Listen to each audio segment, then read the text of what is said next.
Vipi wasee, mnaendeleaje?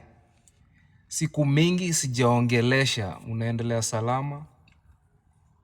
Yeah, so I was basically saying like sijui kama unatambua like hii kitu like I understand kuna ile workflow like watu lazima wafanye kazi na utaratibu na vitu ziende salama. But to be honest, unajua ile kitu sijui ni culture ama nini, ile design like kitu ikienda vibaya, maybe personally, in your way, maybe umesahau kitu, ama things zijaenda venye inakuanga ikienda. Basically, let's say you are doing a certain job, kuclean hivi, then suddenly vitu haziendi a certain way. Then you're like, oh man, maybe maybe I slacked a little, maybe, I was caught off guard, I was caught slacking, I was not on point. Unaona hiyo kitu ya kujiblame ati kama uko on point, you are always on point. You have to be perfect, you have to be on point all the time. I don't know hiyo ni culture sijui gani, like maybe mi ndo sielewi, but I understand like basically kuna ile discipline na utaratibu, vitu lazima zikuwe zikienda, but at the end of the day I don't know ni culture ya hip hop ama ni generally tu like kuna ile design like vitu lazima ziende utaratibu, like ni aje ukikuwa in yourself, ukikuwa if you are caught slacking ama kitu fulani, is like what has happened here, what has happened there. At the end of the day vitu si lazima ziende perfect, otherwise if you want everything to be perfect or on point or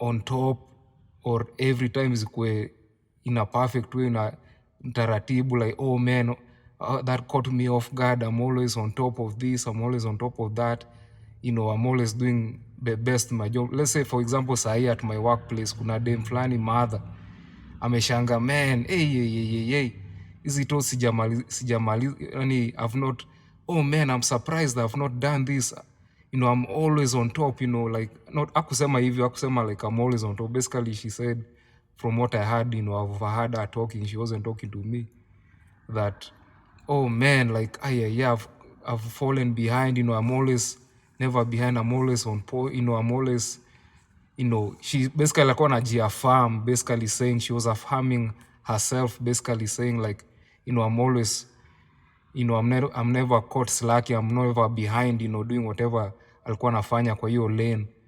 So nikajiuliza like kwani vitu kama zikienda the wrong way, hata nikamwambia, why are you blaming yourself? When I asked her, why are you blaming yourself, she was speechless, meaning in her mind everything, or in her mind or in any situation, like everything has to have a certain level of perfection ama workflow, kuko na a certain slackness or a certain like not being on point, not being on top. It's like for her, she's like losing her mind, like oh shit, it's like you're angry, you're losing her mind, and she has a bit of male energy around her, mpaka unamwambia kitu wako it's an male, aggressive kind of way how she kind of handles herself. And at the end of the day, people are who they are, that's who they are. Even don't even try to change them, unless it's kind of, you are trying to tell them the good news, spiritual word of God. At the end of the day, even if you spread the good news, for me, I feel even that, if it's spiritual stuff or just general advice, at the end of the day, it's people's choice to do it. So at the end of the day, I don't know if it's hip-hop culture, you're like, man, I have to be on point, I have to be slick, I can't fall behind, I can't be caught I can't be caught lacking, I can't be caught slacking. At the end of the day, if you that's discipline, that's a good motivational thing, and I get it. But I feel if you're always kind of trying to be perfect or trying to chase that every single time, you're just inviting insanity and anger in your life. If you take it so personal, if you take it so internally. So at the end of the day, that's my message, like, what do you guys think about your kitu? It's good to be always on point, to be always on top, to be never caught lacking or slacking.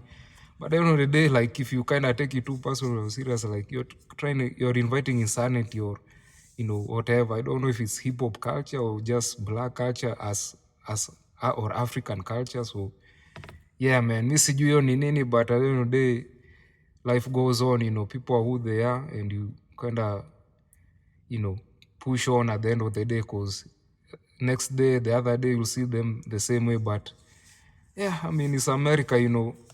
That kind of energy. The meaning of energy for me is kind of the attitude or approach, how people put their attitude or approach to you when they are dealing with things. That's for me what for me energy means. So if your energy for a female go that way, it's kind of off-putting at the end of the day. But I mean, it's who they are, people who they are. So we move on, and yeah, man. What can you say? Life goes on and on and on and on and on and on and on and on. Life goes on and on and on and on and on and on and on and on. Yeah, baadaye wasee. Catch you on the next flight. Yeah.